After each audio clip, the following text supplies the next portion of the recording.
한국대학생 선교회 CCC를 창립하고 그 선교단체를 이끌었던 김준곤 목사님은 부흥회를 인도하시면서 자주 우셨다고 합니다. 한 번은 부흥회 말씀을 시작하시면서 예수, 예수, 예수 이 세 마디를 하고서는 하염없이 눈물만 흘렸다고 하죠.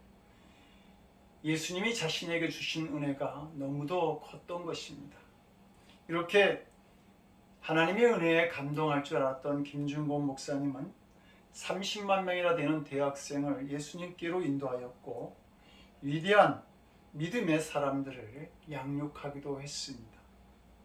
훗날 김준곤 목사님의 설교를 들었던 하용조 목사님은 그 설교가 생명력이 있었고 자신을 완전하게 변화시켰다고 고백하기도 했습니다. 복음 안에서 감동과 감격이 있는 믿음을 살았던 김준곤 목사님은 민족과 세계 복음화를 위해 헌신하면서 한국 기독교 역사에서 빼놓을 수 없는 귀한 믿음의 족적을 남기기도 했습니다. 주님을 향한 믿음에 큰 감동을 가졌던 그분은 수많은 사람들에게 그 감동을 나누어주는 삶을 살아갔던 것입니다. 성도 여러분들도 신앙생활하면서 복음 안에서 누리는 감동이 가득한지요? 믿음은 우리를 감동이 넘치는 삶으로 인도합니다. 성장하는 믿음은 계속 되어지는 놀라움을 경험하게 만듭니다. 오늘 본문은 남유다 아비야 왕이 북이스라엘과의 전쟁을 앞두고서 북이스라엘의 여로보암 왕과 그 백성들에게 연설한 내용입니다.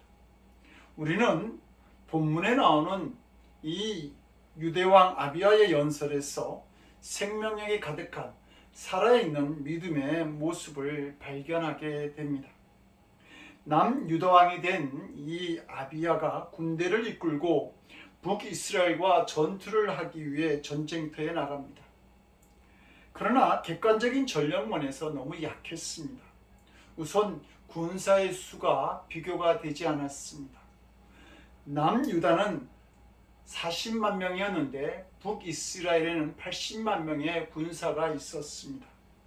게다가 북이스라엘은 역전 노장인 여로보암 왕이 이끄는 군대였습니다.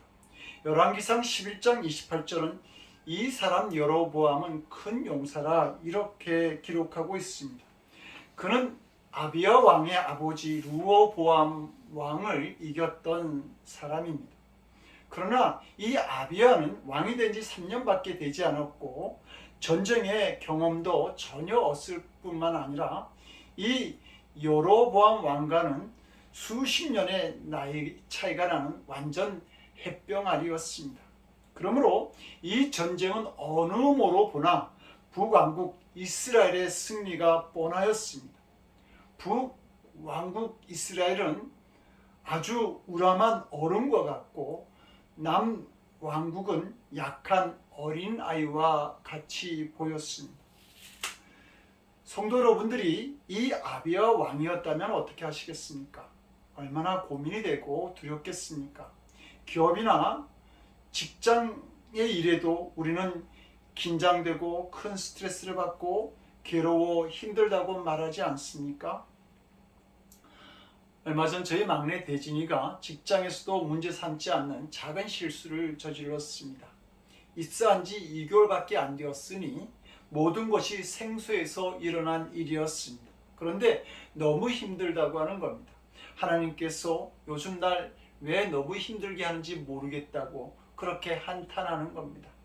근데 성도 여러분, 오늘 본문에 일어나는 일은 전쟁입니다.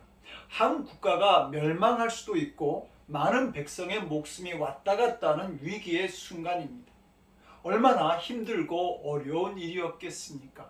그런데 이 아비야는 당당합니다. 그런 북이스라엘 군대에게 이스라엘 자손들아, 너희 열조의 하나님 여호와와 싸우지 말라. 너희가 형통하지 못하리라. 이렇게 말하죠. 이런 담대함은 살아있는 믿음에서 나오는 것입니다. 아비야가 한 가지 분명하게 믿는 것이 있었습니다. 그것은 하나님이 우리의 하나님이 되사 우리와 함께 하신다는 것이었습니다. 이런 생명력 있는 신앙, 살아있는 믿음은 상식을 뒤집는 결과를 만들어냅니다. 이 남유다와 북이스라엘 전쟁이 어떻게 결말이 났는지는 13절 이하의 말씀에 기록되어 있습니다. 거기에 보면 북이스라엘은 병력이 우세했을 뿐만 아니라 그 전술 역시 훌륭했습니다.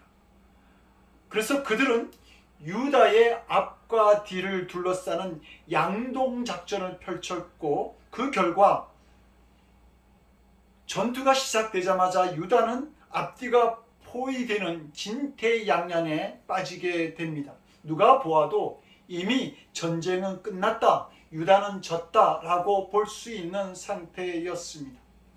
하지만 이런 상황에서도 유다 사람들은 여호와께 부르짖었고 제사장들은 하나님께서 승리를 주신다고 선언하는 나팔을 부는 믿음을 보여줍니다.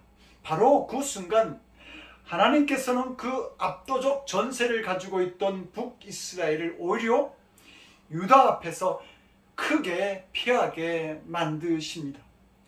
그 기적적인 역전승을 들고 18절 말씀은 유다 자손이 이기었으니 이는 저희가 그 열조의 하나님을 의지하였습니다. 이렇게 결론을 내립니다. 아비야는 전술, 무기, 군사의 수를 가지고 전쟁에 임한 것이 아니라 생명력 있는 믿음을 가지고 전쟁에 임하였던 것입니다. 이 아비야의 믿음의 모습을 보면서 우리는 진짜 믿음을 가져야겠구나라고 하는 도전을 받게 됩니다. 버트모레이 맥체인 목사님은 하나님께 쓰임받는 일꾼들을 하나님의 손에 붙들린 무서운 무기라고 그렇게 표현했습니다. 우리가 일단 하나님의 손에 붙들리면 무서운 무기처럼 강해진다는 말입니다. 그렇다면 어떤 사람들이 하나님께 붙잡혀서 승리를 거두게 됩니까? 처음부터 강한 사람입니까? 아닙니다. 전적으로 하나님만 의지하는 사람입니다. 성도 여러분, 믿음이라고 해서 다 같은 믿음이 아닙니다. 하나님을 믿으니 세상이 두렵지 않다는 믿음이 있는가 하면 하나님을 믿어도 여전히 세상을 두려워하는 믿음이 있습니다. 믿음의 깊이가 다른 것이죠. 아비야는 여호와께서 우리 하나님이 되신다라고 하는 믿음을 가졌습니다. 하나님께서 우리와 함께 하사 우리의 머리가 되시고 그 제사장들도 우리와 함께하여 경고의 나팔을 불어 너희를 공격하였느니라고 12절에서 말하고 있습니다. 이것을 믿으니 군사수는 아무것도 아니라고 하는 말입니다. 지난날 남유다가 북이스라엘과 싸워서 전쟁에서 졌던 패배도 아무것도 아니라고 하는 것이죠. 여호와 하나님만 우리와 함께하고 계시면 싸움의 전적, 군사수, 전략, 무기도 두려울 것이 없다라고 그는 믿었습니다. 마치 소년 다윗이 블레셋 장수 골리앗을 향해 나아가면서 너는 칼과 창과 단창으로 내게 나오거니와 나는 만군의 여호와의 이름 곧 내가 모욕하는 이스라엘 군대의 하나님의 이름으로 내게 가노라 라고 외치며 나가 싸우는 모습을 보는 것과 같습니다. 많은 성도들이 문제 앞에서 먼저 믿지 못합니다. 눈으로 해결된 것을 보고서야 믿으려고 합니다. 모든 일이 잘 되면 믿고 어려우면 의심하는 믿음은 믿음이 아닌 것입니다. 애굽을 탈출해서 가던 이스라엘 백성들이 홍해가 나타나자 그 자신들의 길을 막고 있는 홍해를 보면서 그들이 모세에게 했던 말이 무슨 말입니까? 애굽에 매장지가 없어서 당신이 우리를 이끌어내어 이 광야에서 죽게 하느냐? 모세가 설마 그들을 광야에서 죽이려고 온갖 고생을 하면서 이스라엘 백성들을 애굽에서 탈출시키지는 않았을 것입니다. 그러나 믿음이 없으니 보이는 것으로만 판단하고 또 의심하고 그리고 실망하게 되는 것입니다. 그러나 모세는 말하죠. 너희는 두려워하지 말고 가만히 있어서 여호와께서 오늘 너희를 위하여 행하시는 구원을 보라. 여호와께서 너희를 위하여 싸우시리니 너희는 가만히 있을지어다. 구 이스라엘 백성들은 바로의 군대를 물리치고 그 누구도 밟아보지 못한 그 홍해 한가운데로 난 길에서 첫 발자국을 찍으며 그 홍해를 건너가는 역사를 경험하게 됩니다. 모세는 이런 일이 일어날 것을 믿어 의심치 않았습니다. 그는 하나님을 믿었고 하나님이 행하실 일을 미리 보고 있었던 것입니다. 우리의 믿음이 환경을 바꾸고 일의 결과를 바꿀 수 있어야 합니다. 그러기 위해서는 우리의 믿음의 스타일, 우리의 믿음의 모습이 달라져야 합니다. 바뀌어져야 합니다. 믿음에도 부유한 믿음이 있는가 하면 가난한 믿음이 있습니다. 부유한 믿음은 10년, 20년, 30년을 가도 변함이 없고 환경과 형편에 크게 흔들리지 않습니다. 그러나 가난한 믿음은 한 주일을 견디지 못하고 조그만 사건에도 흔들리게 되는 것이죠. 근데 성도 여러분, 경제에만 빈익빈 부익부 현상이 있는 것이 아니라 믿음에도 빈익빈 부익부 현상이 있음을 아십니까? 마태복음 25장에 나오는 달란트의 비유를 보게 되면 5달란트나 2달란트를 가진 자는 더 많은 것으로 채워지는 부요함을 경험합니다. 그러나 1달란트를 가진 자는 있는 것마저 빼앗기죠. 종들의 주인은 1달란트를 빼앗아 10달란트를 가진 종에게 주면서 이렇게 말합니다. 무릇 있는 자는 받아 풍족하게 되고 없는 자는 그 있는 것까지 빼앗기리라. 1달란트 받은 자에게 부족한 것은 달란트나 재능이 아니라 바로 믿음이었던 것입니다. 믿음도 넉넉한 믿음은 하나님의 은혜를 더 누리고 기뻐하고 성장해 가는데, 가난한 믿음을 가지게 되면 모든 일에 초조하게 되고 믿는 즐거움을 빼앗기고 마침내는 하나님을 의심하는 자리에까지 이르게 되는 것입니다.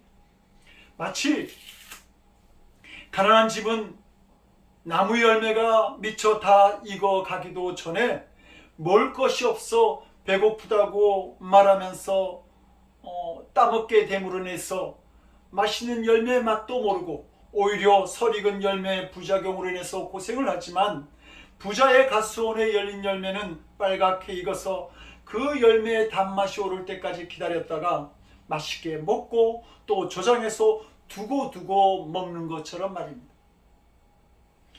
미국의 전직 국회의원이며 간질 환자였던 토니 캐로 씨는 어릴 때 교통사고로 머리를 다친 후 16세부터 간질 증세로 고통을 당하면서 크게 좌절해 있었습니다.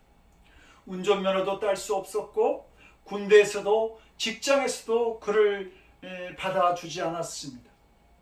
심지어 목사가 되기를 원했을 때 신학교에서도 그를 허락하지 않게 됩니다. 그는 결국 술을 퍼마시다가 자살을 결심합니다. 그런데 그때 유명한 희극 배우 밥 호프를 만나게 되었는데, 그 밥 호프는 앞길이 막혔다면 목표를 달성하기 위한 다른 길을 찾아보세요. 목사가 아니더라도 목사 역할을 할 수 있는 영역은 많이 있습니다. 정치 활동도 선교 영역입니다 라고 충고해 줍니다. 그는 더 이상 염려하지 않고 열린 길을 찾아갑니다. 결국 3가지 직업을 가지게 되었는데, 하나는 국회의원, 둘째는 은행 투자업, 셋째는 자기 사업이었습니다. 결국 그는 국회의원으로서 유명한 미국인 장애자법을 제정하는 데 결정적인 역할을 하게 됩니다. 염려만 하고 있었으면 그 간질 증세가 저주처럼 그를 올가매었을 것입니다. 그러나 믿음을 가지고 자신이 할 수 있는 길을 찾아 나아갔을 때에 자신을 괴롭혔던, 자신을 힘들게 했던 그 간질 증세가 자신의 인생의 목표를 정해주는 그러한 큰 역할을 하게 된 것입니다. 우리의 믿음이 흔들리지 않는 믿음, 환경이나 형편, 자신의 처지, 계산에 좌우되지 않는 믿음을 가지게 되면 하나님께서 주시는 깊은 은혜의 맛을, 신앙의 즐거움을 누리는 믿음의 역사를 경험하는 삶을 살아갈 수 있게 되는 것입니다.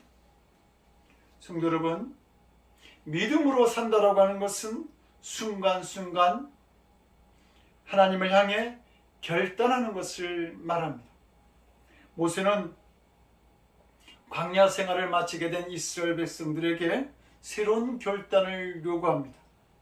그래서 내가 오늘날 천지를 불러서 너에게 증거를 삼느라 내가 생명과 사망, 복과 저주를 네 앞에 두었은즉 너와 내 자신이 살기 위하여 생명을 택하라 라고 요구하죠.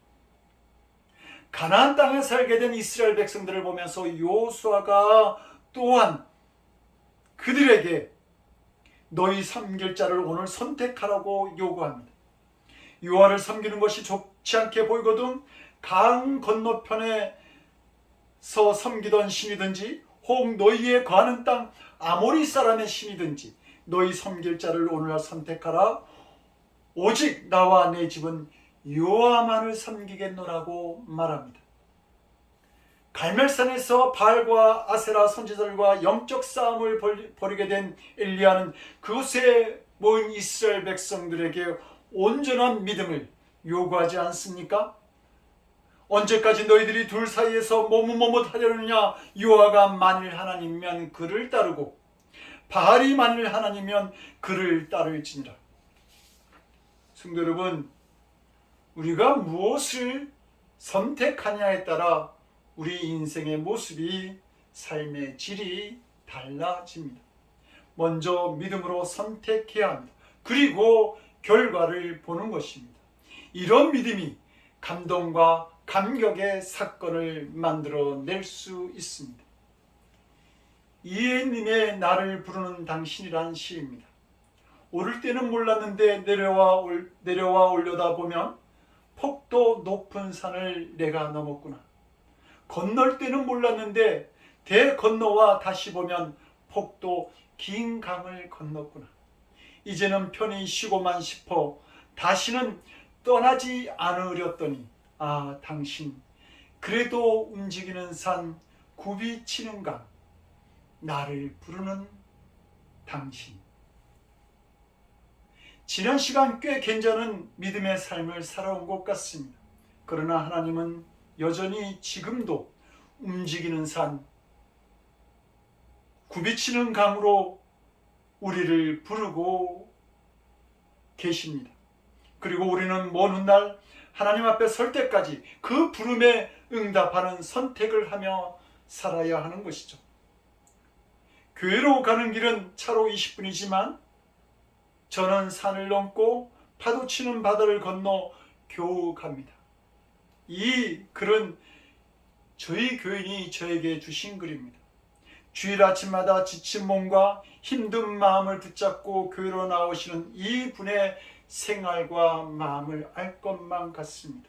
어쩌면 많은 성도들이 주일 아침마다 힘든 선택을 해야 할지 모릅니다. 그러나 분명한 것은 그때마다 우리는 더 좋은 것을 선택하며 나아가고 있다는 사실입니다. 성도 여러분, 아비아가 하나님께서 우리와 함께 하시고 대장도 시고 직접 너희와 싸우신다고 말한 것은 어떤 근거 없이 무작정 믿은 것도 아니고 그랬으면 좋겠다는 단순한 바람으로 믿은 것 역시 아닙니다. 믿을 근거가 분명하였기에 그는 믿었던 것이죠. 아비아는 하나님께서 남유다 군대와 함께 하신다는 믿음을 어떻게 가진 것입니까? 그는 자기의 믿음의 근거를 이렇게 말합니다. 우리는 우리 하나님 여호와의 계명을 지키나 너희는 그를 배반하였느니라. 성도 여러분, 우리는 우리 하나님 여호와의 계명을 지키고 있다. 우리는 하나님의 말씀을 따라 산다. 이것이 아비아의 믿음의 근거였습니다. 그래서 그는 말합니다. 여호와를 섬기는 제사장들이 있으니 아론의 자손이다. 전통적으로 하나님을 섬겼던 제사장이 우리에게 있다. 그러면서 이어서 말하죠. 레위 사람이 수종을 들어 조속으로 여호와 앞에 번제를 드리고 분향하며 또 깨끗한 상에 진설병을 놓고 또 금등대가 있어 그 등대에 저녁마다 불을 켜는 아비야는 이것을 보면서 하나님께서 우리와 함께 하신다, 하나님께서 우리의 대장 되신다는 확신을 가졌습니다. 그리고 정말 그 확신은 승리를 가져옵니다. 아비야는 막연히 하나님을 믿는 왕이 아니었습니다. 그는 언제나 하나님과의 생생한 만남을 가진 믿음의 왕이었습니다.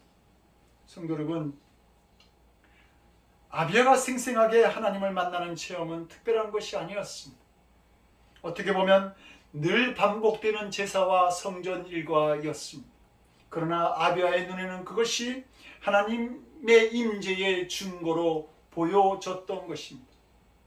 하나님께서 날마다 제사를 드려라, 분향하라, 진설병을 놓으라, 금등대에 불을 밝히라 라고 하신 것은 하나님께서 모든 사람들을 성전에서 만나시겠다라고 하는 상징성을 가진 규례요 말씀이었던 것입니다. 제사를 드리는 것은 죄사함을 얻는 은혜의 방법이었고, 분향은 기도였으며 진설병의 떡은 말씀이었고, 금등대의 촛불은 하나님의 임재를 뜻하는 것이었습니다.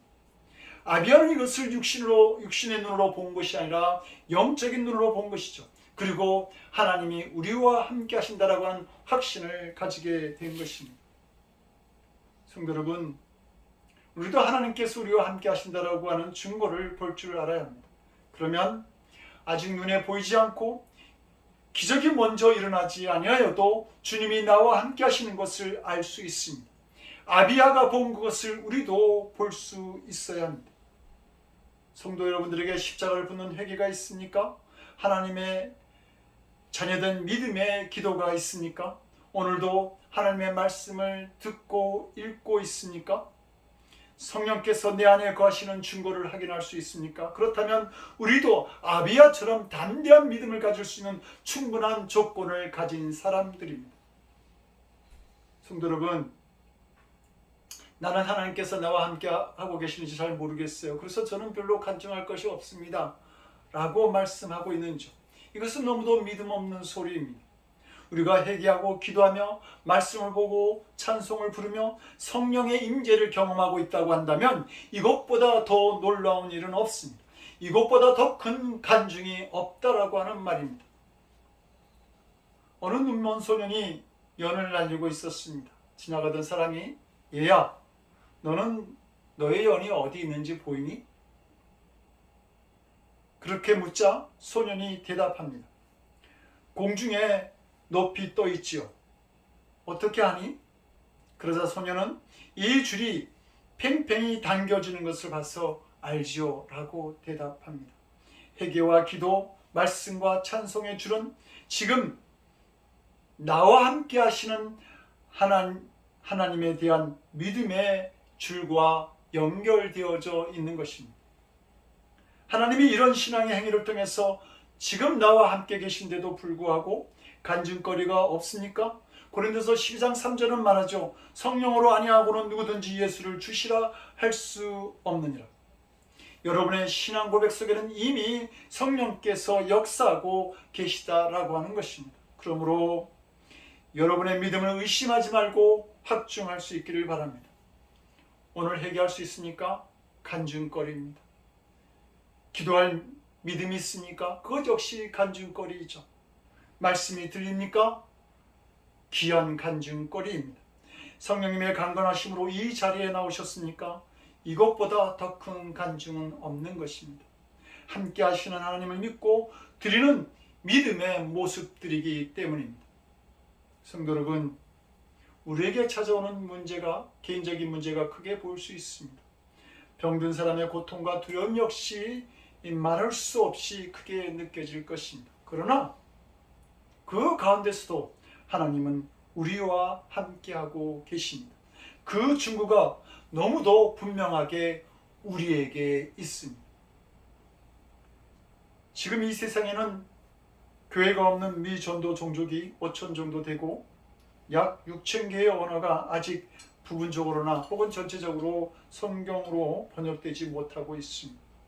그런데 세계 기독교인의 3,000명당 1명꼴로 타 문화 선교사로 나가 있고, 그리스도인의 1.8%가 지금 복음 선교를 위해서 헌금을 하고 있습니다.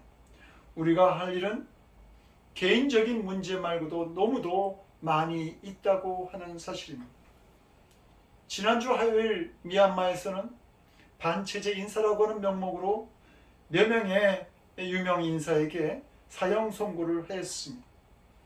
이렇게 위험한 곳에 박정수 선교사님이 선교를 하기에 들어가셨습니다.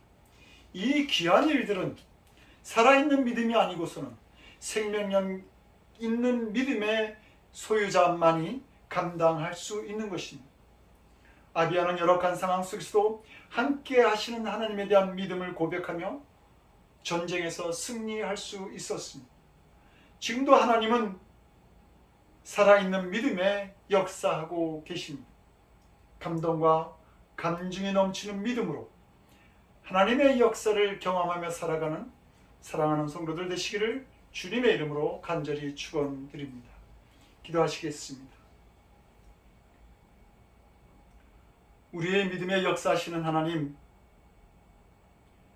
주께서 우리에게 베푸신 은혜와 복음에 감동하는 저희의 믿음들 되기를 원합니다. 그 살아있는 믿음으로 역사를 만들고 간증하는 삶을 나누는 저희들 되게 주여 도와주시옵소서.